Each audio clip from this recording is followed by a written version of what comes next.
खैबर की प्रसिद्ध लड़ाई पर आधारित है।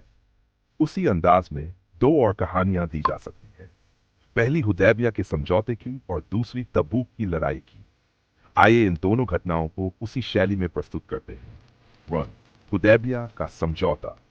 इस्लाम के इतिहास में हुदैबिया का समझौता एक महत्वपूर्ण घटना थी। यह उस समय की बात है जब मुसलमानों ने मक्का में उमराह करने का इरादा किया। हालांकि मक्का के काफिरों ने मुसलमानों को काबा में जाने से रोका और एक समझौते की स्थिति पैदा हो गई।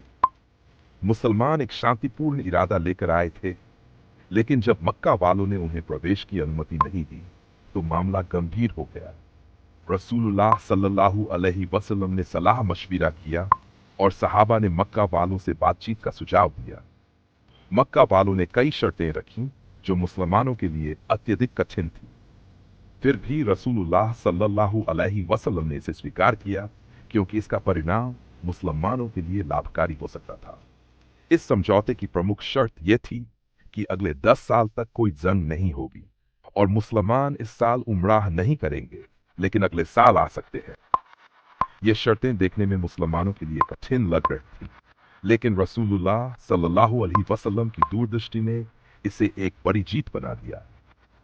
समझौते के बाद मुसलमानों ने एक प्रकार की सुकून और शांति महसूस की, क्योंकि अब वे मक्का वालों के खिलाफ लड़ाई से दूर हो गए थे और अन्य दुश्मनों की तरफ ध्यान दे सकते थे। हुदैबिया का समझौता एक प्रतीक बन गया कि कभी-कभी शांतिपूर्ण समझौते एक बड़ी रणनीतिक जीत साबित हो सकते हैं। तबूक की लड़ाई। तबूक की लड़ाई इस्लामी इतिहास में एक और महत्वपूर्ण घटना थी, जिसमें मुसलमानों ने अपनी ताकत और एकजुटता का प्रदर्शन किया। ये लड़ाई तब हुई जब मुसलमानों को खबर मिली कि रोमन साम्राज्य के शासक मुसलमानों पर हमला करने की योजना बना रहे हैं। रसूलुल्लाह सल्लल्लाहु अलैहि वसल्लम ने फौरन ही एक बड़ी सेना तैयार करने का फैसला किया।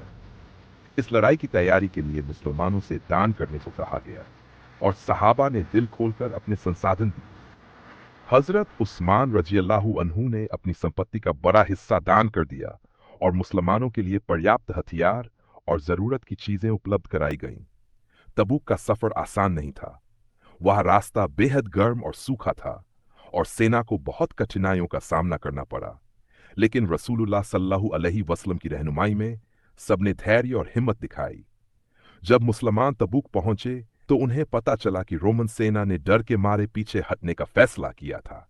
इस तरह मुसलमानों ने बिना किसी युद्ध के तबूक की लड़ाई को जीत लिया। यह घटना मुसलमानों की ताकत और उनके संयम का प्रतीक बन गई, जिससे उनके दुश्मनों को एक मजबूत संदेश मिला कि मुसलमानों के खिलाफ खड़ा होना आसान नहीं है।